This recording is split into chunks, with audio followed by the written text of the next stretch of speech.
갑자기 우리가 하나님 뭐 이거 네 번째 창조기사를 공부를 하다가 절기가 나온 이유를 아시겠죠? 절기. 예.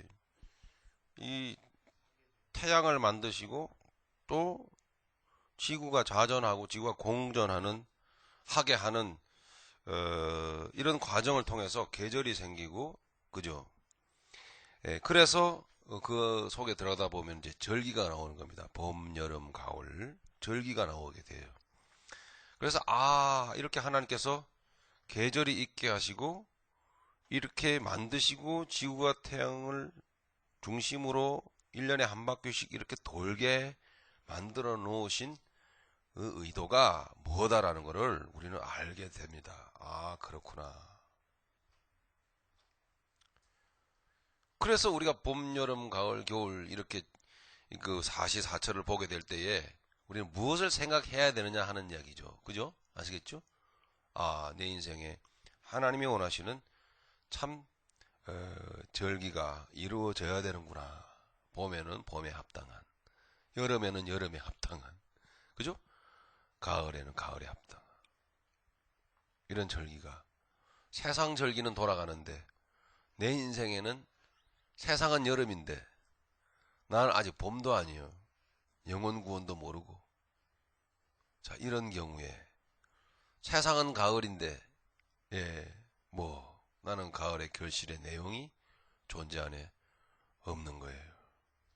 여전히 물질에 급급하고 그죠? 삶에 매이고 아주 그렇게 살아가는 우리의 삶을 보게 될 때에 전혀 하나님이 이런 어떤 천지 만물을 지으시고 해와 달과 별을 지으시고 우리에게 말씀하시는 이 내용들을 모르는 거죠. 자, 3대 절기를 더 쪼개면은 7대 절기가 나옵니다. 이거는 레위기 23장에 기록되어져 있는데요. 내용은 여러분 펼쳐보시고 여러분 나중에 펼쳐보시면 되겠고요. 자, 이 봄, 여름, 가을, 무교절, 칠칠절, 초막절을 7가지로 나눕니다.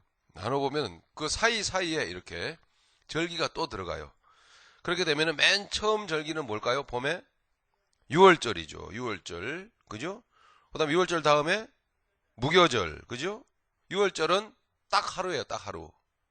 딱 단 한 번.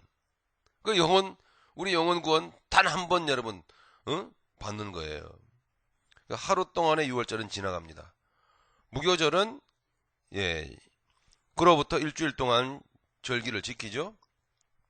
그 다음에 무교절 지나면은, 초실절이라고 하죠. 초실절. 초실절은 뭐냐면, 처음 초자에다가 열매 실자예요. 처음, 여러분, 수확한 열매를 하나님께 여러분, 기쁨으로 감사로 드리는 절기입니다. 초실절. 그 다음에 오순절. 오순절, 칠칠절 같은 말입니다.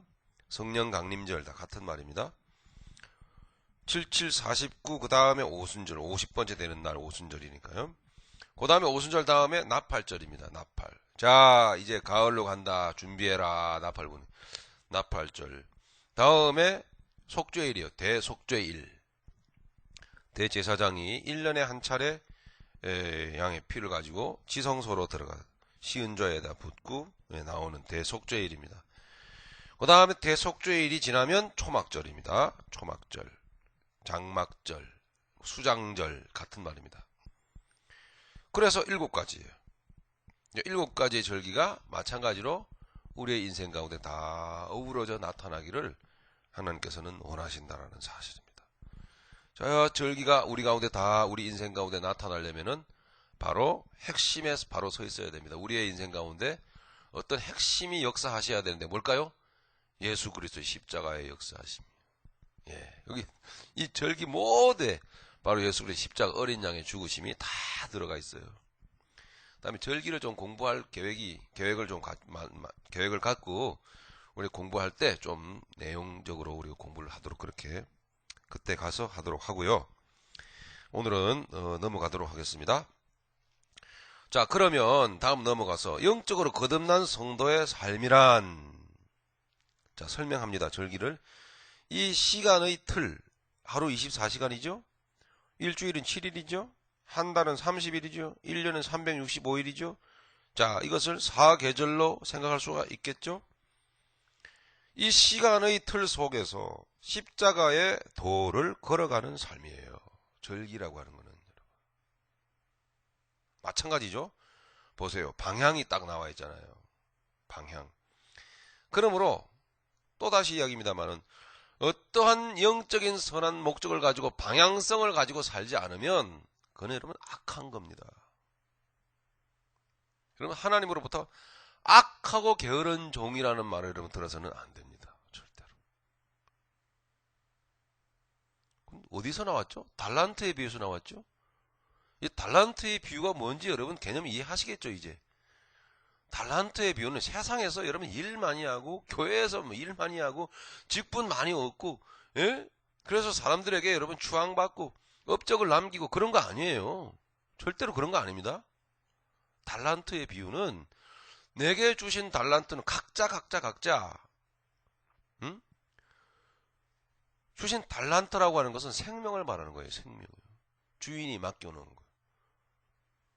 그래서 각자 달란트라는 것은 삶의 처지와 환경 다 다르다 이 말입니다. 그죠?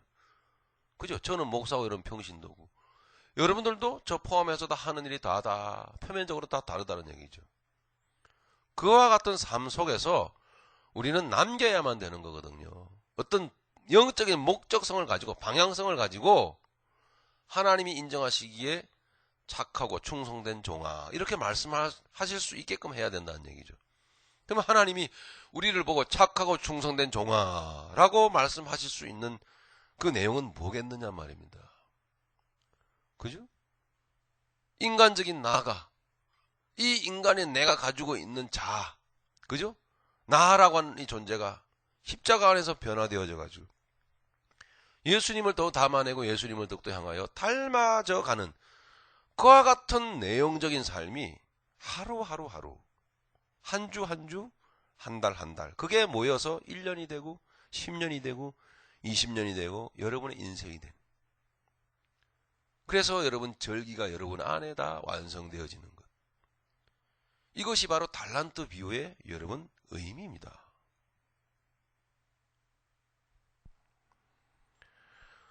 그렇게 여러분 영적인 목적성을 가지고 살지 않으면은 열심히 일은 많이 했는데 결과적으로는 자기의 육신의 의로 여러분 행하였다고 한다면 육신의 의는 육신이 주인이잖아요. 내가 주인이죠. 예수님이 주인이 아니라 성령님이 주인이 아니라 내 지식이 내 의가 주인이 되어버려 살아간 삶이 된다면 얼마나 허무하겠습니까? 나름 의지를 가지고 열심히 살아왔는데 악하고 게으른 종아 이런 소리를 듣게 된다면요. 만약에 즉 하나님의 선을 다시 여러분 기억하셔야 됩니다.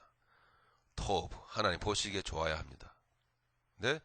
하나님 보시기에 좋지 않은 것은 창세기 2장 18절부터 25절까지 나와 있죠. 그죠? 거기에 나와 있잖아요. 좋지 않은 것, 보시기에 좋지 않은 것. 그게 뭐죠? 남자가 독처하는 것이 좋지 못하니 이렇게 말하고 있거든요. 남자가 독처하는 것이 뭐죠? 예수님이 혼자 있게 만드는 것. 즉 여러분 따로따로 예수님 따로따로 예수님을 여러분 인생의 주인으로 모시지 않고 여러분 의지대로 살아가는 것. 그래서 예수님을 그냥 놔둬 버리는 것. 이것이 바로 여러분 로터브예요. 선하지 못한 것, 악한 것이죠. 그래서 예수님과 함께 할 때에 바로 저와 여러분들은 그런 착하고 충성된 종이라고 하는 하나님의 칭찬을 들을 수 반드시 있게 됩니다. 그게 바로 영적인 목적성이 반드시 있더라 하는 그런 이야기예요. 예.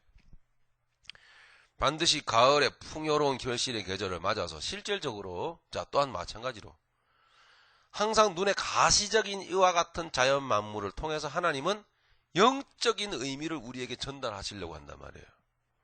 그러므로 우리 입장에서는 가시적인 어떤 해와 달과 별이라든가 계절이라든가 이런 것들을 보고 우리는 하나님의 영적인 의미를 끄집어내어서 살 수 있어야 된다는 얘기예요.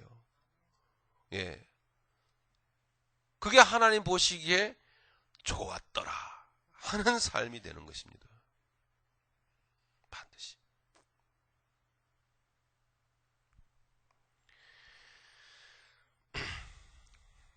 자, 그래서 이 계절을 우리가 계절 속에서 살면서, 이 사계절 속에서 살면서 우리는 십자가의 도를 걷는 삶을 살아가야만 하는 거죠.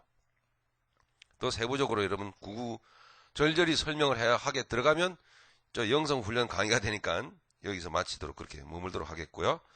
그것은 곧 또한 다른 방면으로 차원으로 말씀드리면, 자, 성전 짓는 삶이라고 말할 수도 있겠죠. 그죠? 내가 성전으로 지어져 가는 삶이라고 볼 수도 있습니다. 자, 그 정도로 하고요. 자, 어쨌든 그 도를 행하고 예수 그리스도의 형상을 자기 삶 가운데 이루어가는 삶이에요. 예, 이게 절기. 그러므로 우리가 지금 우리 눈에 보이는 우주 만물, 태양과 달과 별들을 바라볼 때에 단순히 그것들을 바라볼 뿐만 아니라 창조주 하나님의 영광과 은혜와 능력을 느낄 수 있어야 한다. 그죠? 시편 19편 1절로 4절에 보면 하늘이 하나님의 영광을 선포하고 궁창이 그 손으로 하신 일을 나타내는도다. 이 사람은 이렇게 보고 있잖아요. 그죠? 근데 우리는 보았을까요? 여기 보세요. 하늘이 하나님의 영광을 선포하고 그러잖아요. 그러면 우리도 하늘 딱 바라보고 와, 하나님의 영광이 선포되는 걸 보아야 될 거 아니에요. 여러분 보셨습니까? 하늘 쳐다보면서? 아니요. 에이, 오늘 또 비가 오고 난리야. 에이, 왜 이렇게 비 한 방울 안 내리고 쨍쨍 찌는 거야 도대체? 비가 오면은 우산 장수하는 아들 가면 어떻게 되죠 그게? 아, 맞아. 그게요, 꼭 그래요. 비가 오면은 집신 장사하는 아들 걱정하고, 그 다음에 맑으면은 우산 장수하는 아들 걱정하고, 이건 내내 걱정하다가 볼일 나버려요. 그게 아니고 바꾸면, 비가 오면, 아이고, 우리 우산 파는 아들 장사 잘 되겠네. 감사하다. 날이 맑으면, 아이고, 집신 파는 우리 아들 얼마나 장사 잘 되겠노? 감사하구나. 그래야 된다는 얘기죠.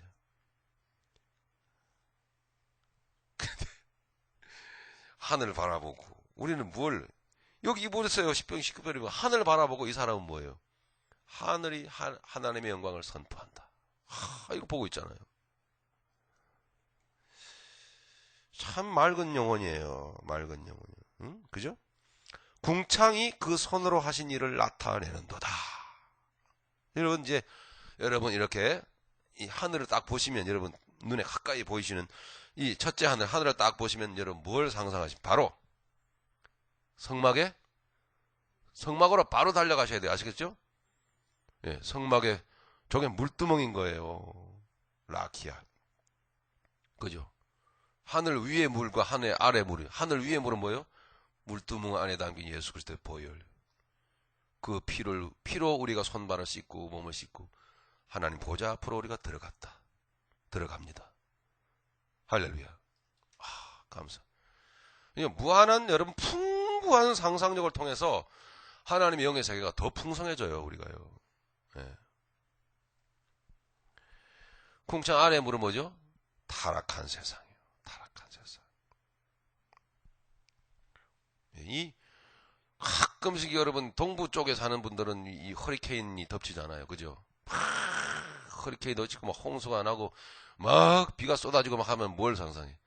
궁창 위의 물이 궁창 아래 물로 쏟아져 가지고 하나가 돼 버리는 거. 노아의 방주에서 홍수 사건을 여러분 생각하면서 그 저주의 역사지만 그 더 너머에 그죠? 하나님의 성령의 생수로 정결케 하시는 하나님의 그 깨끗게 하시는 하나님의 그 놀라운 은혜의 역사가 또 우리에게 고난과 환난 가운데서 우리에게 느껴져야 되고 실제로 여러분 자연 현상 가운데서 바라봐줘야만 되는 거죠. 이제 뭐 그 정도로 우리가 좀 이렇게 좀 풍성하게 좀 생각이 좀 넓고 깊어졌으면 좋겠다 하는 그런 이야기입니다. 공창이 그 손으로 하신 일을 나타내는도다. 날은 날에게 말하고 밤은 밤에게 지식을 전하니. 이게 아무 소리가 없는 것 같은데 그 영적인 하나님의 그 심오한 영적인 깊은 뜻과 그 안에 담겨져 있는 구속사적인 하나님의 계획, 이런 것들이 이제는 우리 영적으로 훈련되어진 우리에게, 그죠? 연단되어진 우리의 심령 가운데 이제는 그렇게 묵상되어지고 그 영적으로 소리가 들려요. 저것들이 다 하나님의 영광을 나타내고 하나님의 그 심오한 하나님의 계획을 소리 없이 말해주고 있다. 온 우주에 여러분 충만한 별들을 보면서 말이죠. 좀 LA에는 좀 많이 이게 공해가 많이 좀 많이 이렇게 끼어가지고 요즘은 잘 안 보이더라고요. 조금 외곽으로 가면은 별들이 얼마나 많이 보입니까, 그죠? 쫙 별들이 막 까있네. 그런 것들 좀 쳐다보시면서 정말 한번 이렇게 좀 어휴 깜깜하다 무섭다 집에 가자 뭐 이러지 말고 보면서 저 광활한 세계를 만드셨구나. 뭘 생각하시죠? 또 깜깜한 우주는 뭐예요? 뭡니까? 하늘을 차일같이 펴셨다 그랬잖아요. 예? 성막에 천막 있잖아요. 천막. 그죠?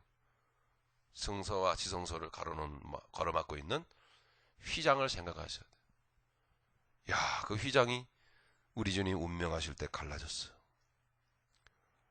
나를 세상에서 이렇게 기르시고 양육하셔서 데려가실 때 저 멀고도 깊은 우주를 공간을 뚫고 우리 주님 나를 데리고 가시는구나.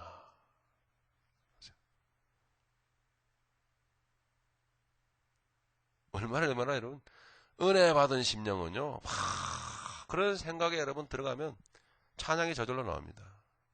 주님의 높고 위대하심 내 영혼이 찬양하네. 그죠? 또 뭐 비슷한 찬양 있잖아요. 그 크신 하나님의 사랑 말로 다 형용 못할 저 높고 높은 별을 넘어 이 낮고 낮은 땅 위에 죄범한 영혼 구원하려. 오늘 감동이 밀려오잖아요. 밀려오시죠? 예, 밀려옵니다. 감동이. 네, 좋습니다. 좀 내려가 보겠습니다. 자, 밑에, 자, 여기서 하늘은 하나님의 영광을 나타낸다. 하나님의 광대하심. 궁창, 그 손으로 하신 일. 그죠? 그 구원, 그 영생, 그 안에 진리가 들어있고, 날은 밤에게, 밤은 밤에게 지식을 전한다. 예? 실제로 여러분 말 가지고 더 투명해지는 우리의 심령 가운데, 이렇게 하나님의 창조의 세계를 바라볼 때, 그 신령한 지식이 우리에게 이렇게 느껴져요. 하나님이 느껴지고요. 하나님의 그 광대하심이 우리의 심령 가운데 차 올라오는 경험을 하게 돼요. 참 영성훈련 잘 하셨어요. 이건 이 성경 공부만 갖고 또 되는 게 아니잖아요. 그죠? 훈련을 통해서 여러분 그만큼 비워지고 그만큼 은혜되어진 심령이 되니까 또 말씀이 재미가 있는 거죠. 그죠? 참 여러분 복 받은 자들입니다. 예, 복 받은 자들이. 여기까지요. 새벽교회에서 제가 할 일이 여기까지. 그 다음에 더 심오한 뭔가가 있는지 모르겠는데, 좌우지간 여기까지만 해도 제가 볼 때는 더 이상 잘 모르겠는데요. 성경을 뒤집어 팔 때까지 다 파놓은 것 같아요. 제가 볼 때는. 예. 더 파시는 분들 계시면 가세요. 제가 안 말립니다.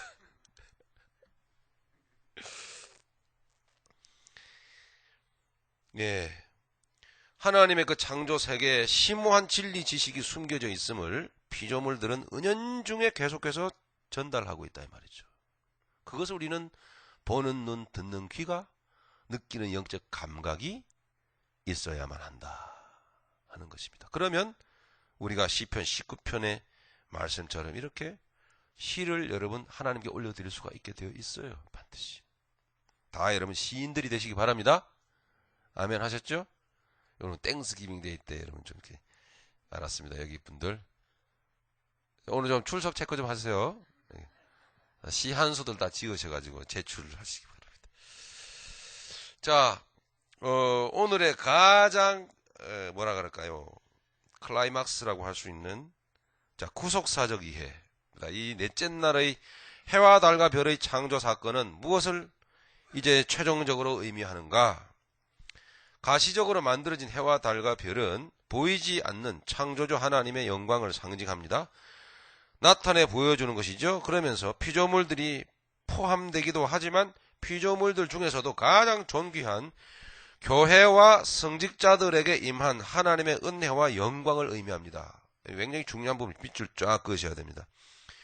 해는 달은 별은 무엇을 의미하는가? 현상적으로 공부는 이 정도 했습니다. 이제 자 마치고 구속사적으로 실제적으로 들어가 볼 때에 해와 달과 별은 무엇을 의미했던가라는 얘기입니다. 자, 이것은 교회를 상징하는 것들이에요. 하나님의 영광이 임하는 곳이잖아요. 그죠? 하나님의 성도들을 의미하는 것입니다. 더 나아가 좀 안타까운 일이지만 하나님의 영광이 머무는 교회와 성직자, 성도를 사칭한 거짓 교회, 거짓 성도, 거짓 선지자들을 의미하기도 합니다. 자, 이해하시겠죠? 동일합니다. 하나님의 선지자, 목사, 성직자, 교회를 구원받은 성도를 의미하는 것입니다. 왜냐하면 저들 위에 하나님의 영광이 항상 임하기 때문입니다. 그러나 반대로 모양만 가지고 있는 껍데기 교회, 모양만 가지고 있는 거짓 교회, 거짓 선지자, 거짓 목사, 거짓 성직자, 거짓 성도들을 상징하기도 합니다. 해와 달과 별이라고 하는 이 피조물이 말입니다. 나중에 여러분 성경 곳곳을 우리가 가보면 아하 이게 이래서 이렇게 되는 거구나 이렇게 여러분 알게 되실 거예요. 그러나 첫 창조에 속한 모든 피조물들은 그 하나님의 영광을 멸시하였고 그 영광을 드러내지 않음으로 말미암아 하나님의 심판을 피할 수 없게 되었다. 보십시오. 하나님의 영광을 나타내라고 모든 피조물 중에 가장 으뜸인 사람을 창조하셨지만 사람이 하나님의 영광을 드러내든가 하는 얘기입니다. 안 드러내고 모양만 가지고 그저 위선만 허세만 부리는 모습들을 우리는 많이 보게 되거든. 그것들에 대한 하나님의 경고와 하나님의 진노의 심판이 바로 쏟아지는 내용들이 성경에 곳곳에 나와 있어요. 우리는 그건 보게 될 텐데요. 마지막 12페이지로 갑니다.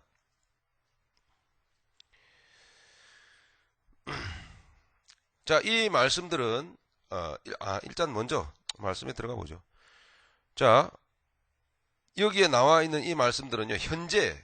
현재적입니다. 현재 사람과 자연 만물의 영적 상태를 보여주고 그리고 미래의 사람과 자연 만물의 영적 상태를 보여주는 이중적 차원의 의미를 담고 있는 예언입니다.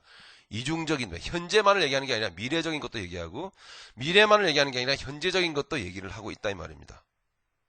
이해가 가시죠? 여기까지. 자, 여러분 요한계시록 6장 12절로 17절을 여러분 가보시면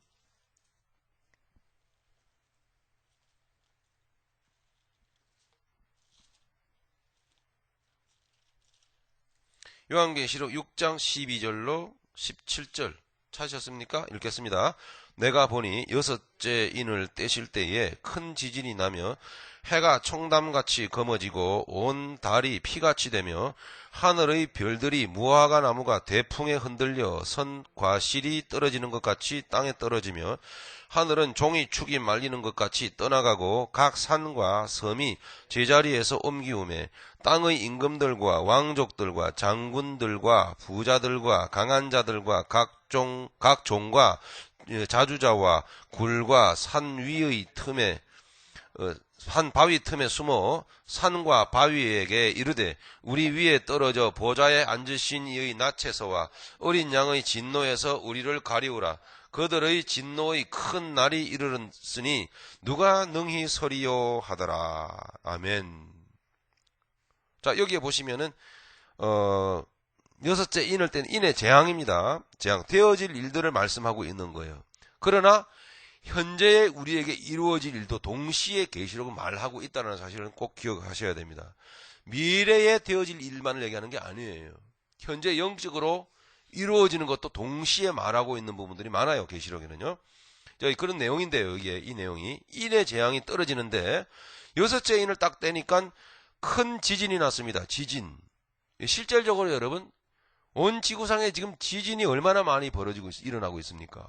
무슨 얘기냐면 이런 큰 대지진들을 보면서 여러분들 우체국님들은 뭘 우리는 깨달아야 되냐면 하나님이 온 우주 만물, 특별히 이 지구라고 하는 이 피조물을 지금 관리하고 계시지 않습니까? 홀로 통치하고 계시는 거 여러분 인정하시죠? 그러면 지진이, 이런 지각 변동이 땅 밑에서 일어나 땅이 갈라지고 깨지고 막 해일이 일어나고 쓰나미가 일어나고 등등 이와 같은 것들을 단순히 자연현상으로 보실 게 아니고 하나님의 어떠한 의도와 허락 가운데서 이루어지고 있다는 것을 여러분 인정하셔야 돼요. 반드시 그렇습니다. 하나님이 모르고 일어나는 일은 없어요. 그래서 두려운 일들이 많이 일어날 때마다 전능하신 하나님이 지금 일하고 계시구나. 나아가 우리에게 뭔가를 말씀하고 계신다라는 것을 우리는 깨달아야 돼요. 그렇죠? 네. 자, 큰 지진. 여러분 거기 여러분 좀 쓰라고 여러분 그 칸을 좀 만들어 놓았는데 이 말씀을 다 기록할 수는 없어요. 핵심만 그냥 내 핵심적인 단어만 이렇게 좀 써 넣으시면은 많이 참고가 될 겁니다. 나중에 여러분 이 유인물을 보실 때 큰 지진이 일어나죠. 해가 총담같이 검어지죠. 그죠? 해가 총담은 뭐죠? 총담은 말꼬리. 총담이라는 건 말꼬리를 말해요. 말꼬리, 새까만 말꼬리. 그건 해가 새까매진다는 거죠. 무슨 뜻이에요? 빛을 잃는다 이 말이에요. 빛을 잃는다. 우리가 첫 번째 시간에 해의 영적인 의미를 여러분 나누어 보았습니다. 그러니까 해가 빛을 잃는 거예요. 그러니까 하나님의 영광이 우리에게 비춰지지 않는 거죠. 이게 재앙입니다. 재앙. 해가 총담같이 검어짐. 우리 출애굽기에 보면은 거기 애굽 땅에도 흑암의 재앙이 임했던 것을 여러분 보게 되죠. 예, 마찬가지로 달이 피같이 됩니다. 별들이 땅 하늘에서 떨어집니다. 그리고 하늘이 종이축 말리는 같이 말려 올라갑니다. 참 무서운 일이죠. 자, 이처럼 하나님의 영광이 비추질 못해. 진리의 세계가 말려 돌아가 버립니다. 진리에 여러분 조금씩 눈을 뜨면 뜰수록 세상을 바라보십시오. 한번 보십시오. 정말 여러분 그렇지 않아요? 예. 어디 가서 여러분 진리를 쉽게 구할 수가 있어요? 그죠? 어디 가서요? 점점 뭔가 점점 희박해져 간다는 느낌 안 드세요? 점점. 그죠? 뭔가 교회도 힘을 잃어가는 것 같고, 자꾸. 그죠? 우리가 몸담고 있는 교회도 막 뭔가가 흔드는 것 같고. 그렇지 않아요, 여러분? 잘 보세요. 뭐가 막 흔드는 것 같아. 그죠? 뭔가 좀 그런 어떤 느낌을 받지 않으세요? 야, 이거 이럴 때가 아니다. 예. 온 세상적으로 다 그렇고 개인적으로 볼 때도 이와 같은 역사들이 지금 나타나고 있는 거예요. 네.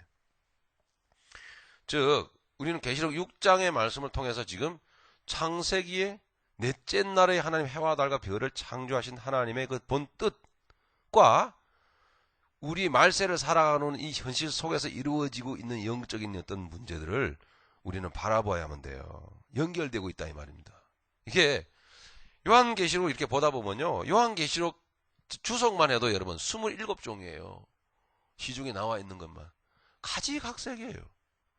그 중에 구속사적으로 제대로 되어진 것도 있기도 하지만 전혀 구속사적으로 상관없는 이상한 방향으로 계시록을 풀이해 놓은 것도 많아요, 여러분. 하나님의 성경은 몇 권이죠? 한 권인 거예요, 한 권. 그죠? 한 권으로 여러분 통해야 돼요. 예수로. 구속사적으로 통해야 되는 거예요, 이게. 계시록이 따로 해석될 게 아니고 창세기로부터 시작된 하나님의 말씀의 계획이 이렇게 연결되어져야 돼요. 구속사적으로. 이게 맞아야 돼요. 앞뒤가. 의미가 다 맞아야 되는 거예요. 그래서 여러분 계시록을 여러분 볼 때에 지금 창세기 1장의 지금 4장의 해와 달과 별의 창조를 여러분 떠올리시면서 생각을 하셔야 되는 거예요. 그 의미가 뭔지를. 아시겠죠? 그래야 계시록에 나와 있는 이 말씀이 뭔지를 여러분 알게 돼요. 자, 그렇다면 이거는 영적인 의미인 것은 분명합니다. 분명한데 뭘 얘기해요? 교회의 타락이에요. 목회자의 무능, 교회의 무능, 그죠? 그리고 마찬가지로 자, 해가 검어진다, 달이 핏빛이 된다, 빛을 잃는다 등등, 별이 떨어진다, 이런 등등은 뭐예요? 아까도 말씀드렸다시피 교회를, 목회자를, 성직자를 말함과 동시에 거짓 교회예요. 그동안 흉내내고 있던 것들, 예? 거짓 목사, 그죠? 목사 흉내내고 있던 것들, 이와 같은 존재들이 그대로 여실히 다 드러난다는 거예요. 가짜인 것이 다 드러나요. 현실이기 때문에 어떤 누구를 꼭꼭 집어서 얘기하기보다는 여러분들이 이제 이 말씀을 이해를 하고 이렇게 여러분 돌아가는 세상을 보십니다. 기독 교회 안에 이루어지고 있는 역사들을 이렇게 보면은 이 말씀이 무엇인지를 여러분 이해를 하게 돼요. 별이라고 하는 것은 교회가 하나님이 교회에게 주신 영광이며 면류관이거든요. 이게 별이 땅에 떨어져요. 교회의 타락과 아울러서 아니었던 것들이, 가짜인 것들이 그대로 드러나는 것입니다. 실체가 드러나는 것을 말해요. 진짜는 여러분, 왜 제가 여러분 괜히 뭐 즉 개인의 자랑이나 아니면은 뭐 저의 어떤 성격으로 인한 어떤 그런 어떤 차원에서 여러분들을 피곤하게 하거나 괴롭게 하거나 여러분들을 몰아세우려고 괜히 이것이 복음이다, 이것이 교회다 이렇게 등등 말하는 게 아니에요. 교회는, 복음은 반드시 실질적인 예수 그리스도의 십자가의 삶의, 십자가의 구속의 역사의 내용이 그대로 드러나야 돼요. 말씀이든가 그 성도의 삶이라든가 또는 이 세상에서의 하나님 나라를 예표하는 교회라든가 하나님의 말씀을 들고 살아야 될 사역자라든가 이와 같은 존재들은 세상이 이렇듯 오로지 실질적으로 예수 그리스도 그분의 십자가의 실질적인 내용, 그 삶이 아까 말씀드렸죠? 방향성 있는 그 어떤 내용이 그대로 드러나야만 하는 거예요. 그래야 그게 말씀이 되는 것입니다. 오늘날에는 그것들이 자꾸 이렇게 가려워지지 않습니까? 고린도후서 4장 여러분 6절부터의 내용을 보시면 돼요. 자꾸 뭐죠? 미혹하는 영들이 그리스도의 얼굴에 있는 복음의 광채가 비치지 못하도록 자꾸 혼미하게 만든다고 그러잖아요. 자꾸 가리운단 말이에요. 그리고 더 나아가 섞을 것을 섞지 말아야 되는데 자꾸 이 복음에다가 갖다가 그죠? 세상에 더러운 물을 타잖아요. 그리고 섞어 놓으니까 맛이 이상해지는 거예요. 여러분 커피하고 여러분 김치 국물하고 만약에 섞어서 여러분 드시라고 하면 여러분 드시겠어요? 그게 여러분 됩니까? 조합이 되나요 그게?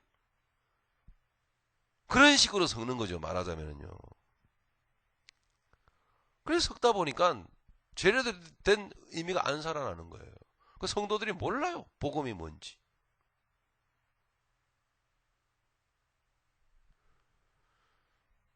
그와 같은 실제적인 영적인 문제들을 말씀하고 있는 거예요. 말세에 이런 일들이 일어날 거다. 그런 거죠. 어쩌면 여러분들 기가 막히게 이렇게 여러분 잘 빠져나오셔가지고, 야, 여러분 솔직히 보장합니다. 저는 연약하고 무익하되 하나님 말씀 여러분 잘 잡은 거예요. 부담스럽죠? 솔직히 살아가기 만만치 않죠? 말씀대로. 그래서 그게 바른 거예요, 여러분. 이런 말씀드리잖아요. 내가 대충 살고 있는데 하나님 말씀이 내 입맛에 쫙쫙 달라붙는다. 뭔가 문제 있는 거예요. 내가 대충 살고 있으면 하나님 말씀이 그냥 꾹꾹 갖다 찔러가지고요. 히브리서 4장 11의 말씀처럼 찔러 쪼개가지고 막 그냥 다 드러내가지고 만드신 자 앞에 아이고 아버지 잘못 살았어 이렇게 돼야 그게 진짜 말씀이라고요. 여러분 내가 잘 살고 있습니까? 잘못 살고 있습니까?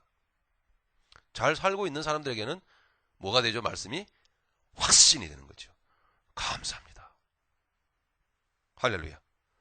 잘못 살고 있는 자에게는 채찍이 되는 거예요. 잘 살겠습니다, 아버지. 이게 말씀이. 그거다 대고 뭘 섞어요? 뭘 섞어요? 응? 뭐 데카르트가 나오고 거기다 뭐 소크라테스가 나오고, 응? 많은 사람들 얘기가 막 다 나오고 누가 이렇게 말하였는데 뭐 등등 저렇게 말하였는데 하나님의 말씀을 그렇게 더 보완할 것이 그렇게 없습니까? 그런 것들을 갖다 대게요. 하나님 말씀을 보완하려면 말씀으로 그대 다 보완할 수 있어요. 말씀으로 할 수 있는 거예요. 말씀을 말씀으로 열어야지 뭐로 열어요?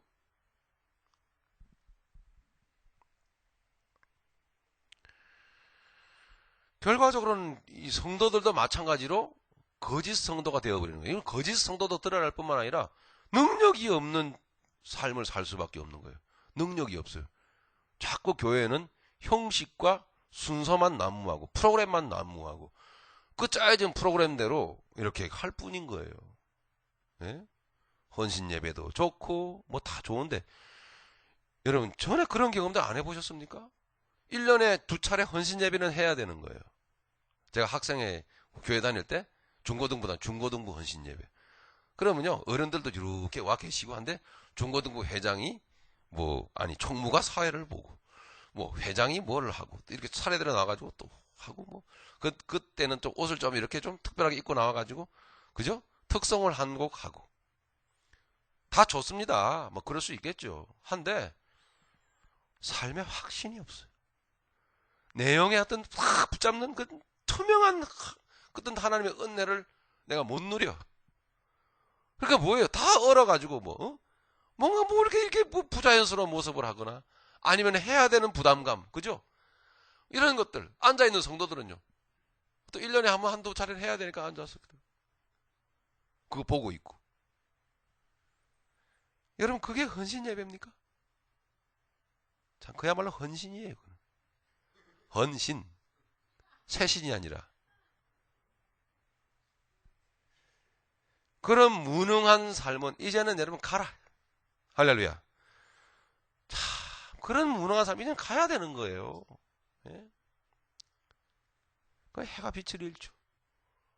달이 핏빛같이 변한단 말이에요. 하나님이 창조하신 이 피조물이 그렇게 되는 거예요. 하나님 얼마나 가슴 아프시겠어요. 이렇게 표현할 수밖에 없는 우리 아버지의 마음을 이해해야만 하죠. 조금만 더 보시면 오늘 말씀 나누다가 마쳐야 될 것 같아. 다 못 맞출 것 같아요. 총담같이 검어지고 말씀 보고 있습니다. 달이 피같이 되며 13절에 하늘의 별들이 떨어지는데 무화과 나무가 대풍에 흔들린다. 선 과실이 떨어지는 것 같이 땅에 떨어집니다. 여기 왜 무화과 나무를 여기에 갖다가 놓았을까요? 잘 보세요. 왜 무화과 나무죠? 무화과 나무는 무엇을 의미할까요? 유대인들을 의미하잖아요. 이스라엘. 그죠?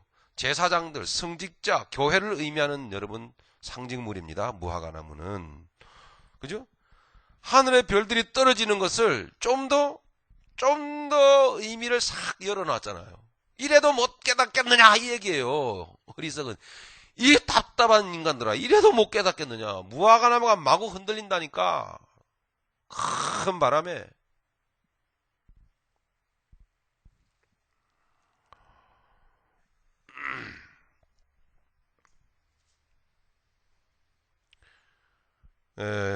네. 땅에 떨어지며 하늘은 종이 축이 말리는 것 같이 떠나가고 각 산과 섬이 제자리에서 옮깁니다. 산과 섬도 세상을 의미하는 거 여러분 아시겠죠? 자, 그뿐만 아니라 이 종교인들뿐만 아니라 종교적인 세력뿐만 아니라 온 세상 자연 만물도 여러분 포함된다라는 것을 여러분 기억해 주시기를 바랍니다. 그래서 여러분 교재 맨 위에 보시면은 현재라고 할 때 가로 열고 사람과 자연 만물의 영적 상태를 말해주는 거예요. 자연 만물의 영적 상태. 그러니까 실제로 자연 만물도, 그죠? 보시면은, 여러분, 로마서 8장에 보면은, 여러분, 그 탄식하며 하나님의 그 진리적인 결과가 나타나기를, 몸부림치는 어떤 존재들이, 세 존재가 있잖아요. 그죠? 무참에 뭐가 있죠? 자연 만물이 하나님의 아들들이 나타나는 것을 탄식하며 기다린다고. 예. 그 자연 만물들이 뭐래요? 이렇게 망가져 있는 걸 말하는 거예요. 실질적으로. 영적인 것만 말하는 게 아니라 실제로 자연 만물에 지금 일어나는 현상들을 여러분 보시란 말이에요. 이걸 또 통해서 보여주고 있는 거예요, 하나님께서. 또한 믿음의 사람들이 내가 하나님의 아들로 온전하게 나타나기 위해서 탄식하면서 막 기도한단 말이에요. 맞죠? 여러분 영적으로 훈련해 가는 거잖아요. 그죠? 또한 누구도 성령님도 우리 안에서 탄식하며 우리를 위해서 친히 간구하신다고요. 자, 그 말씀과 이렇게 직접적으로 사실은 연결되고 있어요. 여기 보니까 15절 보니까 땅의 임금들과 온 세상의 타락을 말하자. 왕족들과 장군들과 부자들과 강한 자들과 각 종과 자주자가 굴과 바위산 틈에 숨어 산과 바위와 날 가리라. 이런단 말이에요, 지금. 하나님께서 온 세상 만물뿐만 아니라 특별히 만물의 이 가장 으뜸인 사람에게 하나님은 하나님의 형상을 주셨고 하나님의 형상으로 살기를 원하셨는데요. 그죠? 첫 번째 시간에 말씀드린 바와 같이 이 사람들이 고작 해야 하는 짓이라고는 태양을 신으로 섬기고 있더라 이 말이에요. 그죠?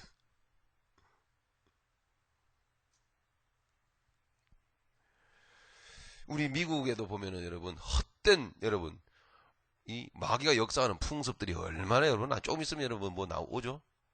할로윈 나오죠. 할로윈. 예? 귀신 잔치하는 거 오잖아요. 참 사람 하는 거 보면 참 한심스럽죠. 참 못할 짓인데 말이에요. 좀 더 보시겠습니다. 요한계시록 8장으로 갑니다. 8장 10절.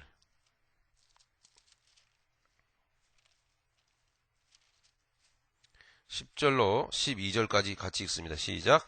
셋째 천사가 나팔을 부니 횃불같이 타는 큰 별이 하늘에서 떨어져 강들의 3분의 1과 여러 물샘에 떨어지니 이 별의 이름은 쑥이라. 물들의 3분의 1이 쑥이 되매 그 물들이 쓰게 됨을 인하여 많은 사람이 죽더라. 여기도 마찬가지로 보면은 자 나팔 재앙이 나타나고 있는데 횃불같이 타는 큰 별이 하늘에서 떨어져요.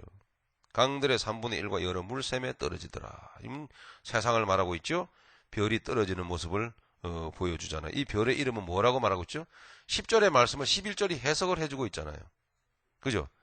쑥이다 말이야. 쓰다. 쑥이라는 건 쓰다 이런 건 무슨 뜻이에요? 재앙이다. 재앙. 저주를 의미합니다.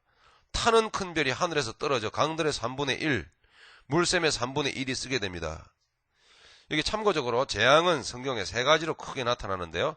인의 재앙이 있죠. 맨 처음에 나타나는 6장에 나오고요. 그 다음에 나팔 재앙 8장에서 9장까지 나오고 그 다음에 대접이 쏟아지는 재앙이 나는데 16장서부터 쭉 나옵니다.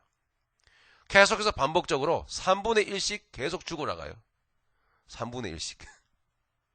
그 도대체 뭐가 남는다는 얘기예요? 남는 게 없어요.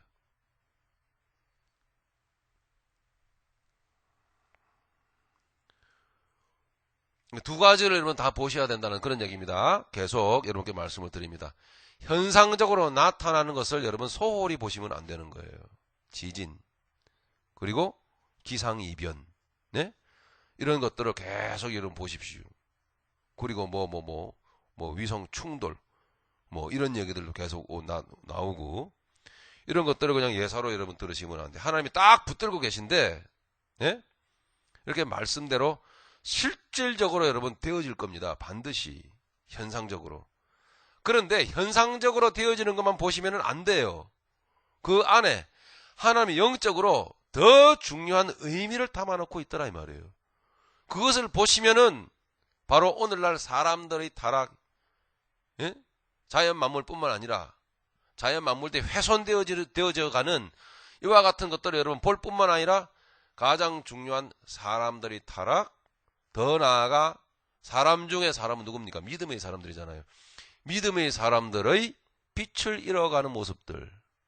그죠? 교회라든가 성직자라든가 교회, 그죠? 성도, 이런 존재들이 무능해져 가는 모습들을 여러분 바라보시기를 바라고요.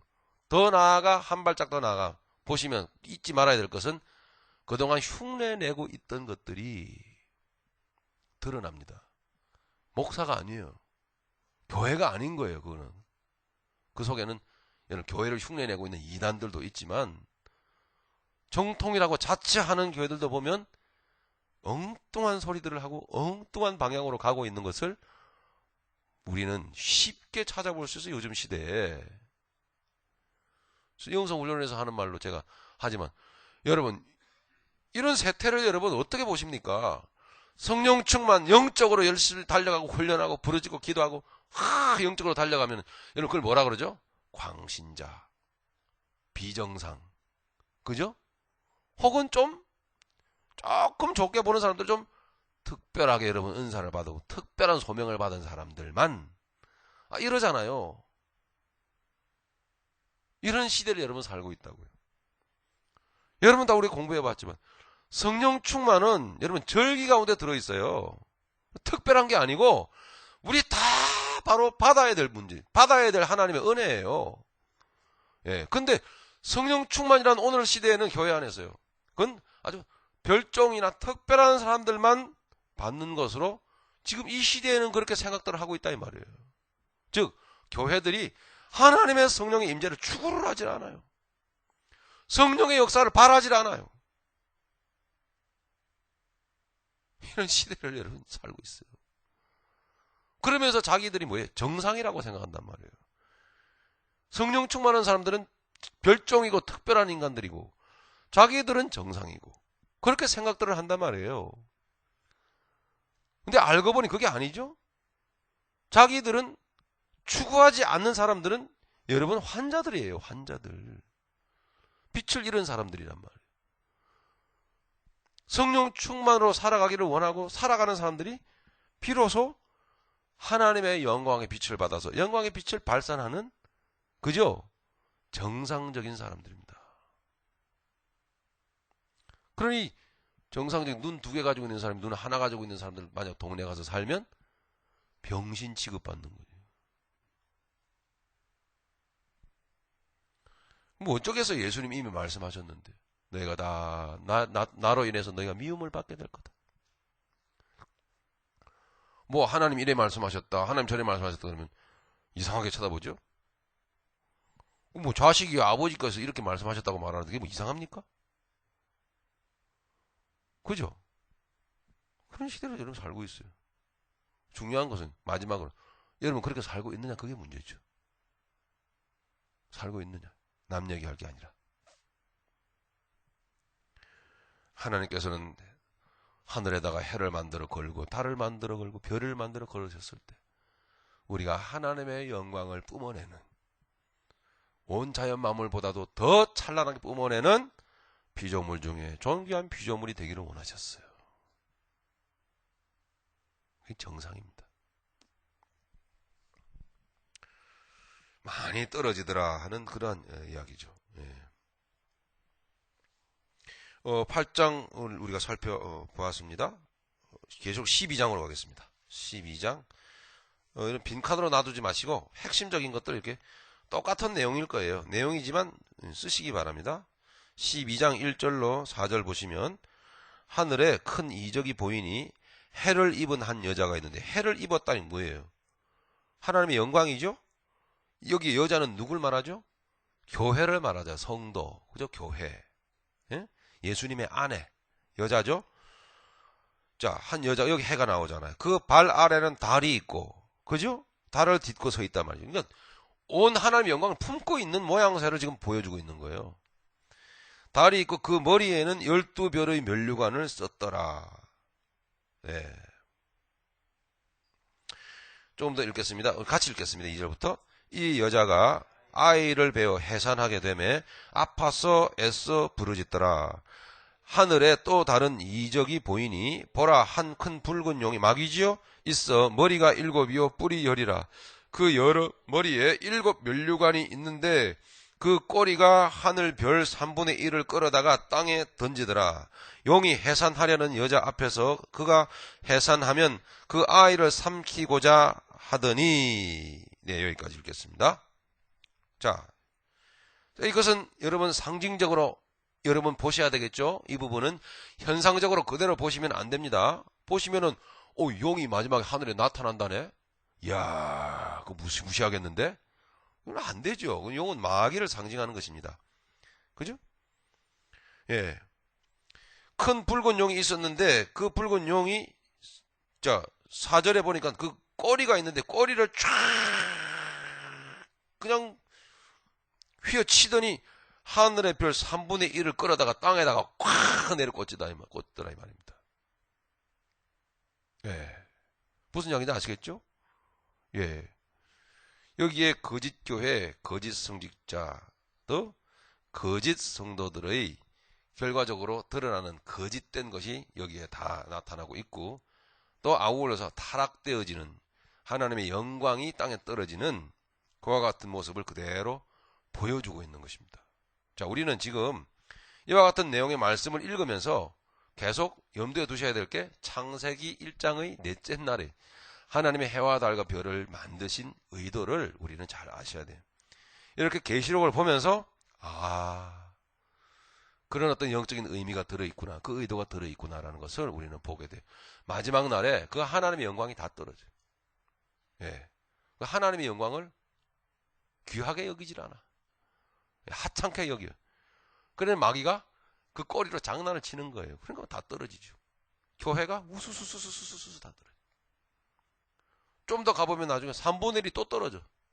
점점 다 떨어져. 남는 게 없어요.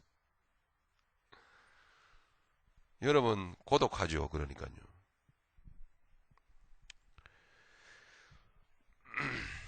예. 예, 5분 남았네요. 우리 전도서로 가겠습니다. 전도서 12장 1절로 2절.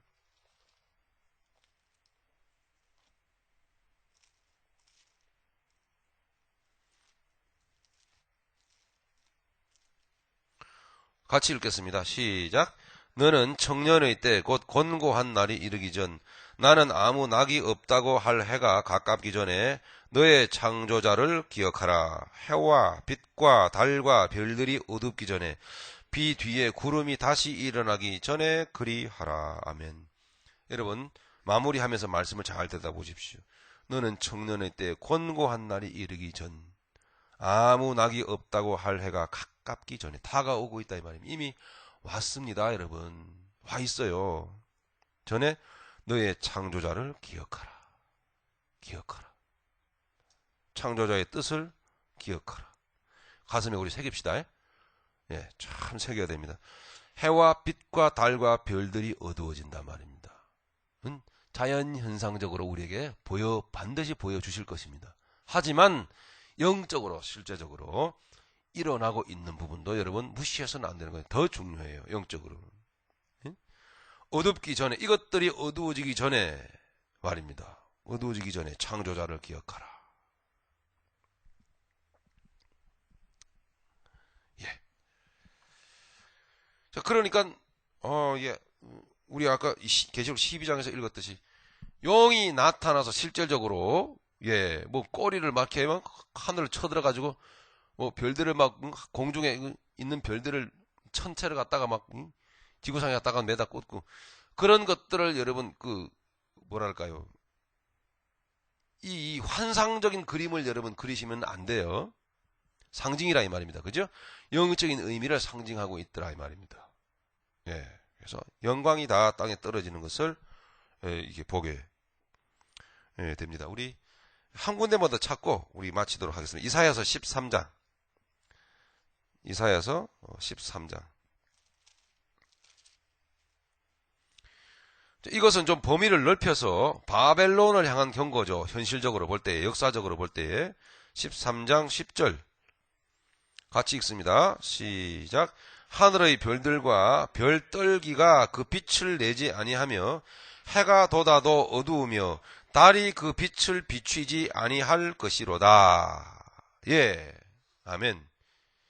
이것은 바벨론도 마찬가지로 하나님이 창조하신 사람들입니다. 그렇지만 이들이 하나님을 섬기지 아니하고 우상을 섬기며 이들이 하나님을 조롱을 하고 하나님과 원수되는 길로 걸어갔을 때의 이들의 영적인 상태를 보여주죠. 영적인 상태를 하늘의 해와 달과 별을 통해서 보여줍니다.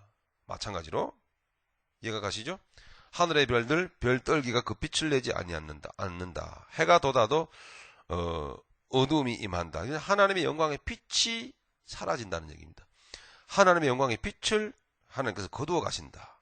달이 그 빛을 비추지 아니할 것이다. 네. 이렇게 이것은 바벨론을 향한 경고입니다. 그리고 바벨론에게 내려진 역사 속에서 내려진 재앙입니다. 영적인 재앙.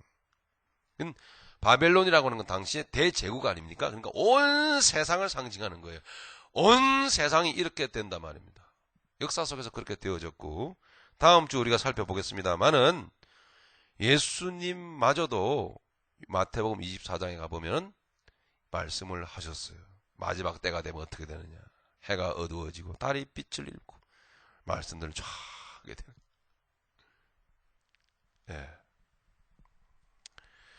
이제 마지막으로 위의 말씀들은 하나님 나라의 영광과 즉 해와 달과 별은 면류관들을 흉내낸 율법주의 신앙, 종교 행위, 거짓 교회, 거짓 선지자들, 거짓 성직자들과 창조주 하나님의 은총을 입은 피조 세계의 추악해진 영적인 상태를 드러내고 있습니다. 지금까지 우리가 나누어 본 계시록과 전도서와 이사야서의 말씀 살펴보았을 때 여러분 하나님께서는 하나님의 영광을 그 나라의 영광과 면류관들을 주셨어요. 온 세상에 주셨고 그죠? 특별히 믿음의 사람들에게 주셨습니다. 이것들이 주셨는데 이것들을 빛 어둠의 자식들이 이것들을 가장해가지고 자기들이 거룩한 것처럼 자기들이 진짜인 것처럼 흉내내는 것들을 드러내시는 방편으로 역사도 하시고 또 타락되어지는 모습을 보여주기도 하십니다. 이해하시겠죠? 그 중에 제일 중요한 부분 바로 진실로 믿음의 사람들인 우리가 어떻게 믿음의 길을 걸어가야 할 것인가 하는 것을 잘 가르쳐주고 있습니다. 참으로 조심조심 믿음의 길을 걸어가야 될 것이며 또한 아울러 좀 밝게 마치도록 하겠습니다. 우리가 영적으로 거듭난 우리가 하나님의 자녀된 우리가 어떻게 빛의 자녀로서 해와 달과 별처럼 그렇게 하나님의 영광을 받고 하나님의 영광을 드러내야 될 것인가 라는 것을 하나님께서는 창세기 1장의 넷째 날을 통해서 우리에게 사실 말씀하셨던 것이에요.